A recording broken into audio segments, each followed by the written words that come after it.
bafite imirima ugasanga niba twahinze imyaka barayangirije, amashamba baratemye ngo bagiye gutegesha mw'iyo myobo bari gucukura. Nanjye bandanduriye ibishyimbo, bandanduriye ibijumba byari bihari, byari bihinzemo.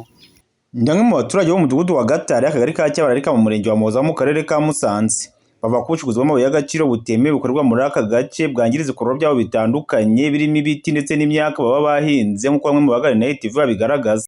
Njye byangizeho ingaruka nyinshi cyane. Icya mbere cyo muri uriya mwaka washize hari ubwo namanutse mfite amasaka nsanga bayacukuye bayarimarimye, ngize ngo ndavuze barankubita, icyo genda narwara njya mu buyobozi bibiri icyo bitanga.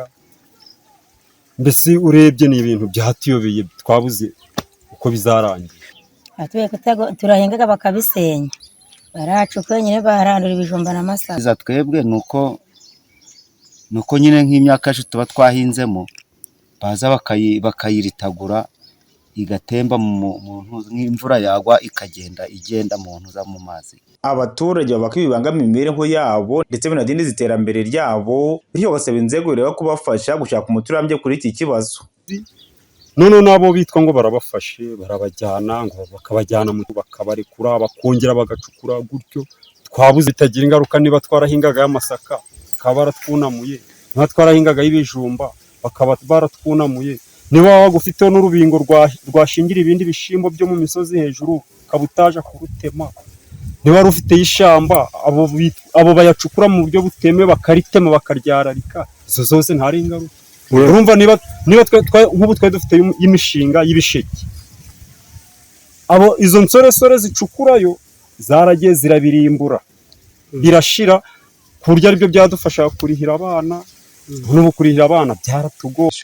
Ingaruka ni uko dusa n'abaduteje inzara, ubu twakagombye kuba turi kuhakorera, ariko twebwe ingaruka bitugiraho ni uko nyine batwicisha inzara, bo baragenda bakabonamo ibyo bintu bacukuramo hasi, noneho twebwe twajya kureba tukabona baduteye igihombo kuko bo barungu.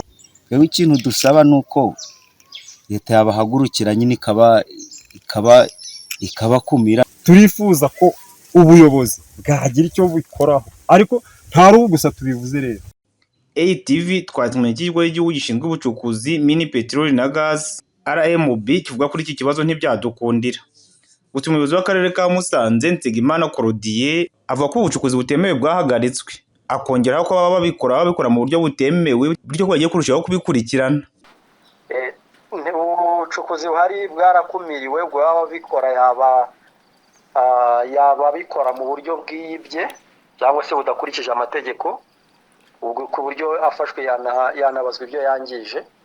Tukumva rero icyo dukora nuko dukomeje gukorana n'abaturage kugira ngo abo ngabo bashaka kujya gucukura mu buryo butemewe n'amategeko tubakumire, kandi turashima umusaruro bitanga ugizwemo uruhare n'abaturage.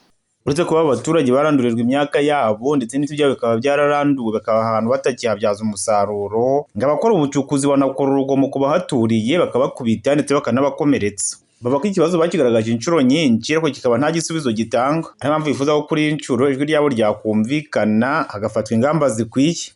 Niyo ntegereje Rahime Etienne, ATV mu karere ka Musanze.